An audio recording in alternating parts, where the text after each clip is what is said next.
देश में लाखों वाहनों की फिटनेस पर संकट छाया है। मैनुअल फिटनेस सेंटर्स की मान्यता आज पूरी हो रही है।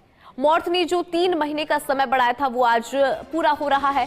फिटनेस सेंटर्स की आईडी बंद करने के लिए परिवहन मुख्यालय ने संचालकों को निर्देश दिए। केंद्रीय सड़क परिवहन मंत्रालय के आदेश के अनुसार सिर्फ ऑटोमेटिक टेस्टिंग स्टेशन एटीएस से जारी हो सकती है वाहनों की फिटनेस। इतने बड़े प्रदेश में इस समय सिर्फ 2 फिटनेस सेंटर ही काम कर रहे हैं।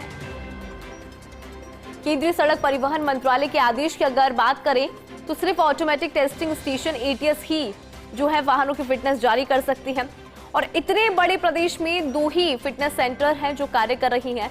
लाखों वाहनों की फिटनेस पे फिलहाल संकट नजर आ रहा है। मैनुअल फिटनेस सेंटर्स की मान्यता पूरी हो रही है आज। अधिक जानकारी लेंगे डेप्यूटी एडिटर शिवेंद्र सिंह परमार हमारे साथ फोन लाइन पर है। शिवेंद्र, देखिए, अगर फिटनेस सेंटर्स की बात करें तो इतना बड़ा प्रदेश है लेकिन फिलहाल जो है वो 2 ही फिटनेस सेंटर कार्य कर रही हैं और दूसरी तरफ देखिए जो मान्यता है वो भी कहीं ना कहीं चली गई है। तो ऐसे में आपके पास क्या जानकारी, किस तरह से जो वाहनों का फिटनेस है वो हो पाएगा? देखिए अंदू, जो केंद्रीय सड़क परिवहन मंत्रालय है उसने प्रावधान किया हुआ है पहले से ही कि अब जो वाहनों की फिटनेस है वो सिर्फ एटीएस से जारी होगी, यानी कि ऑटोमेटिक टेस्टिंग स्टेशन।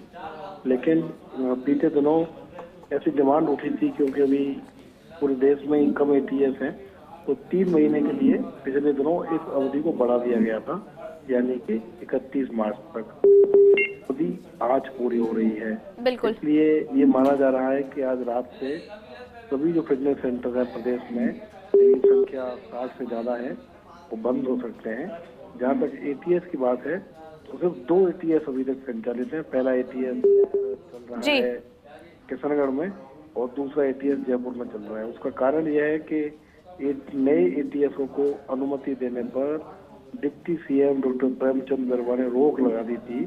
अभी तक उस रोक को हटाया नहीं गया है। बहुत से लोग हैं जो एटीएस की अनुमति के लिए अप्लाई कर चुके हैं, चाहते हैं कि उनको एटीएस की अनुमति मिले, लेकिन प्रदेश में रोक लगी हुई है नए एटीएस की अनुमति पर।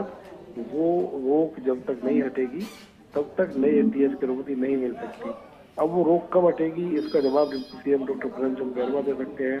उनसे कई बार हमने पूछा भी है तो वो कहते हैं कि मुख्यमंत्री के स्तर पर इसके लिए बैठक होगी, बातचीत होगी, लेकिन वो बैठक अभी तक मुख्यमंत्री के स्तर पर नहीं हो पाई है। तो जब तक ये रोक नहीं हटेगी जब तक ये संकट बना रहेगा, क्योंकि मान लीजिए अगर इस बार इस अवधि को एक्सटेंड नहीं किया गया, अगर आज ही सभी पुराने फिटनेस सेंटर बंद हो गए तो फिर तय है कि पूरे प्रदेश में लाखों की संख्या में जो वाहन है वो इधर उधर भटकेंगे फिटनेस के लिए, उनकी फिटनेस नहीं हो सकेगी।